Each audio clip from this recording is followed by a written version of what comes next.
ದೇವರು ಕೆಟ್ಟ ಕೆಟ್ಟ ಮಾತಲ್ಲಿ ಬೈದಾಗ ಇಲ್ಲಿ ಮರುಜನ್ಮ ಆಗುತ್ತೆ. ಹಿಂದೆಲ್ಲೂ ಕೇಳಿರಲ್ಲ, ಮುಂದೆಲ್ಲೂ ನೋಡಲ್ಲ ಅಂತ ವಿಷಯ ಇದು. ಮಳವಳ್ಳಿ ಅನ್ನೋ ಊರಲ್ಲಿ ಒಂದು ಗ್ರಾಮದಲ್ಲಿ ಒಂದು ಜಾತ್ರೆ ನಡೆಯುತ್ತೆ. ಆ ಜಾತ್ರೆಯಲ್ಲಿ ಒಬ್ಬ ಸತ್ತ ಹೆಣನ ತಗೊಂಡ್ಬರ್ತಾರೆ. ಪ್ರತಿ ವರ್ಷನೂ ಒಂದೊಂದು ಹೆಣನ ತಗೊಂಡೋಗಿ ದೇವ್ರ ಹತ್ರ ತಗೊಂಡೋಗಿ ಇರ್ತಾರೆ. ಆ ವ್ಯಕ್ತಿನ ಎಷ್ಟೇ ಎಬ್ರುಸಕ್ಕೆ ಪ್ರಯತ್ನ ಪಟ್ಟರು ಆ ವ್ಯಕ್ತಿ ಎದ್ದೊಳಲ್ಲ, ಯಾಕಂದ್ರೆ ಅವ್ನು ಆಲ್ರೆಡಿ ಸತ್ತೋಗಿರ್ತಾನೆ, ಈಸ್ ಡೆಡ್. ಆದ್ರೆ ಅಲ್ಲಿ ಇರೋಂತಹ ಜನ ದೇವರಿಗೆ ಕೆಟ್ಟ ಕೆಟ್ಟ ಮಾತಲ್ಲಿ ಬೈತಾರಂತೆ. ಕೆಟ್ಟ ಕೆಟ್ಟ ಮಾತಲ್ಲಿ ಬೈದಾಗ ಆ ವ್ಯಕ್ತಿಗೆ ಒಂದು ಮರು ಜನ್ಮ ಸಿಗುತ್ತಂತೆ, ಅಂದ್ರೆ ಆ ವ್ಯಕ್ತಿ ಬದುಕ್ತಾನೆ.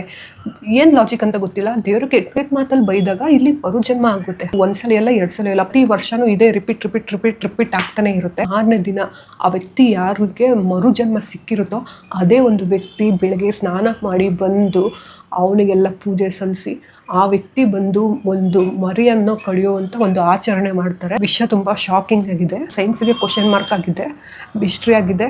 ಇದರಿಂದ ಏನಿದೆ, ದೇವರ ಪವಾಡ ಇದ್ರೂ ಇರ್ಬೋದು.